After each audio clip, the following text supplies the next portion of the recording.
Okay, welcome. This is Business Organizations, Chapter 3, Section 1. And what we're looking at are the different ways in which businesses can be organized. When you go and buy products from different companies, you have to understand there are a lot of different ways you can set things up, and we'll be looking at those. Okay, so the first one is something called a sole proprietorship. This is the most common. We're going to see a lot of these all over, and this is the easiest to set up. The concept of a sole proprietorship is that essentially this business is you. You are the business is you. And in the eyes of the government, when it comes time for taxes, you're seen as one and the same. It's sort of like a marriage. So when the company goes out of business in a sole proprietorship, you still owe all the money. If you owe money, you're on the hook for it. Even if the company goes away, you still have to cover it. So and that's an important thing to understand when we're looking at each of these types of businesses. There are strengths and weaknesses, things that are good and bad about each. So when you're choosing how to set up your business, it makes sense to look at these things. And as your business grows or changes, you may want to shift it to a different style of business, which might require a lawyer to make that all happen. But a sole proprietorship is pretty easy. Some places it just takes a couple of forms to fill out and a couple of licenses here and there. Depending on what it is you're doing, what kind of business you're doing, there may be additional licenses and things like that you have to do. So, for instance, if you're going to sell food, you might need to register with the county board of health, and certain cities also have health inspectors and things like that. And that's one of those things you would have to do research on your business to figure out what works best for you. But the nice thing about a sole proprietorship is you can start it up very quickly, and if it's not working, you can shut it down. Literally just walk away from it. It's pretty nice. When you run it, there's only one person. You make all the decisions, and you can change your business on a heartbeat, which is really kind of nice. Whatever money you have is yours, and you don't need to share that. And then the idea is there are no separate taxes for your businesses. So whatever profit you make is essentially your earnings. Now, if again, profit is money left over after you've paid all of your costs. So after you paid all your workers and whatever money is left, well, that's your paycheck. Now, if you take that money and put it back into the business, we don't have to tax that. We only tax the money that the business pays you. So that's kind of a nice thing. There's no additional taxes that the business gets hit with. Okay, and then the downside, the biggest downside is legal. If somebody gets hurt by your product or at your place of work, you may be open to a lawsuit which could cause the loss of everything. And there's no limit to that liability. You have to be very careful in terms of how that all works. Some banks don't want to do business. That's this idea of financing. Some banks don't want to do business with small businesses or sole proprietorships. Okay. When you're small, it's hard to produce enough products to make the product at a low enough price to where the profit is big enough. That's how Walmart makes so much money. So when you're small, you're usually very inefficient, and again, that can hold your business back. When the owner dies, the business is dead too, unless the business is passed down as an inheritance to, like, a son or a daughter that wants to take over the business. You can even sell a sole proprietorship to another company. Okay, going up in complexity. One step higher in complexity is something called a partnership, and this is very common among doctors. They'll all work together. They'll form a partnership. So each person has a certain share of ownership of the business, and what you're going to need a lawyer to probably come in and write down who owns what percentage. And the idea is you can pool resources. So two doctors together can purchase one office to work out of, and they can share the equipment and things like that. Share a lot of the costs. And you'll see this with lawyers. Now, typically with lawyers, the partners are the owners. The associates particularly in a law firm, are the ones who work for the owners. So sometimes you'll see an associate saying, "Hey, look, I'm bringing in many, many clients to you. Please make me a partner." So this is typical. If you ever watch Mad Men, the guys that own it, those are the partners, and that's an advertising firm, by the way. And the ones that work for them are often junior associates. Okay, so the difficulty with a partnership is now you have another person that can make decisions, and if there is a disagreement, it can be very frustrating, and it can really slow down the decision-making process in a business. If one partner does something wrong, the other partner can be held liable for it. So that's one of the issues of a partnership for a project we're going to do later. Okay, corporations. One of the ideas is as your business gets bigger, there are certain legal complexities that might make it necessary to incorporate your business. And so the idea is to take that business and chop up the ownership and then sell off pieces of that ownership. You don't have to sell it all. If you retain 51% of the shares, each share is one part of the ownership. And so we can sell those shares.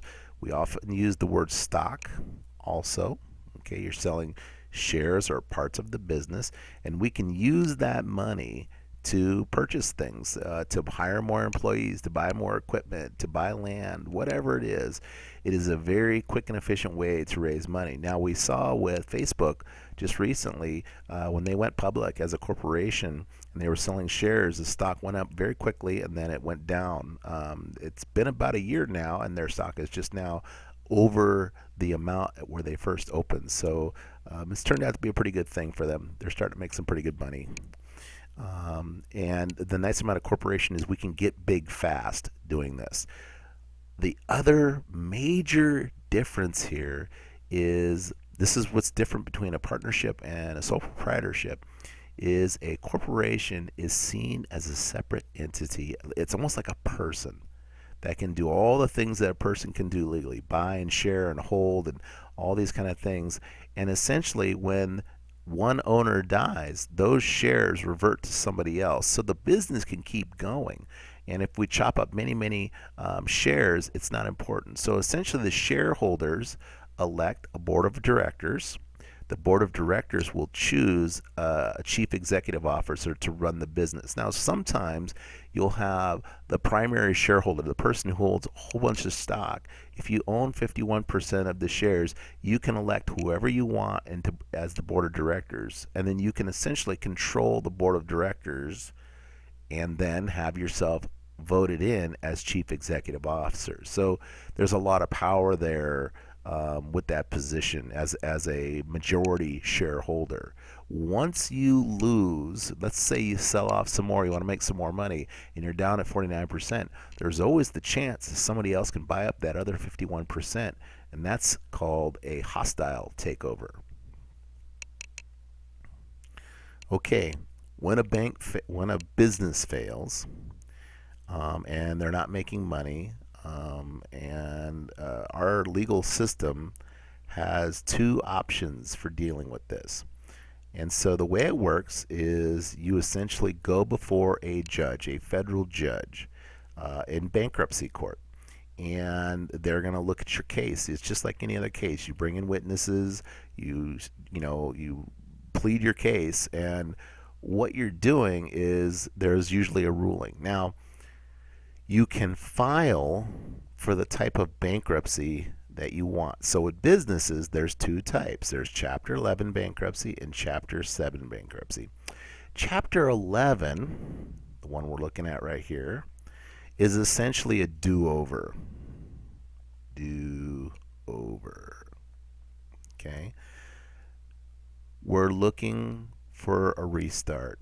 There's a good idea there. This business is important. There's money to be made, and to have it go away might hurt the overall economy.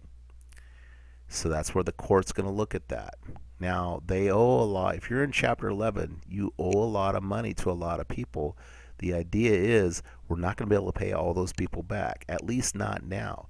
So one of the settlements might be, okay, we're going to pay you back, but over time. Or maybe instead of dollar for dollar, we'll give you 50 cents on the dollar or 70 cents on the dollar, whatever. And so they'll put together a plan. It's called reorganization.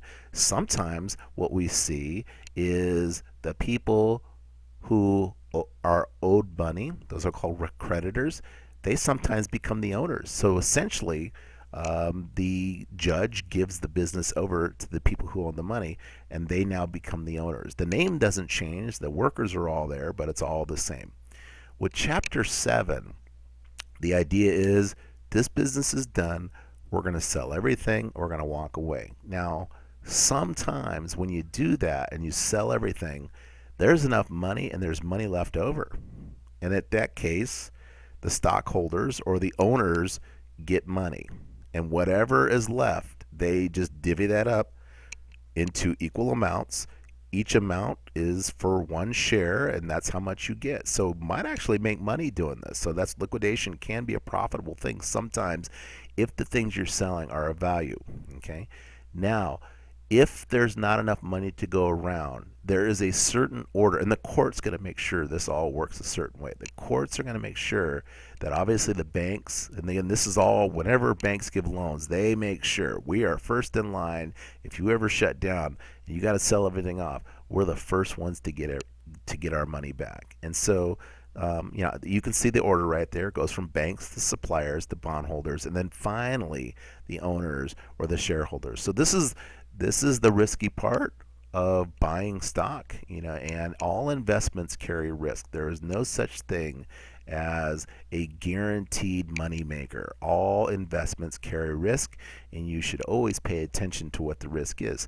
So the price of a share of stock sometimes is closely linked to whether people feel this business has what it takes to do well in the future. So they're trading on what they perceive as the future value. Now, there's a lot that goes into stock prices, but that's just one thing. These are just some companies that have been through reorganization recently. Hostess. We just saw Twinkies. The actual Twinkie brand was in Ding Dongs and things like that, Ho-Hos and all that. Those were all sold off to other companies, and so we now see Twinkies being produced. Another company's now doing that. These are other companies that have reorganized. They haven't gone away. They've just reorganized. Now, Blockbuster. There may be a time here real soon where that company may go away altogether, but it's still hanging in there. Okay. Even Marvel, good old Spider-Man, right? I think he's Marvel, is all part of that. Now, Chapter 7 liquidation, these are companies that no longer exist. They've all gone away. And so these are bye-bye companies. And in Chapter 7, everything is being sold, and all the whatever there is of value is being used to pay back what people are owed. These are companies that have struggled on and off and have been in and out of trouble. They haven't declared bankruptcy, but they're kind of on death watch, so to speak. Bank of America is one of America's largest banks, and right now it's doing pretty well. There have been times it's really struggled. Okay, and so the important thing to understand when you are doing any kind of investment is to be aware of what you're buying and being very careful. The idea is to buy low and sell high. That makes sense when you think about it. But most times people end up doing the opposite. They buy high and they sell low. And we'll get into why that happens a little bit later.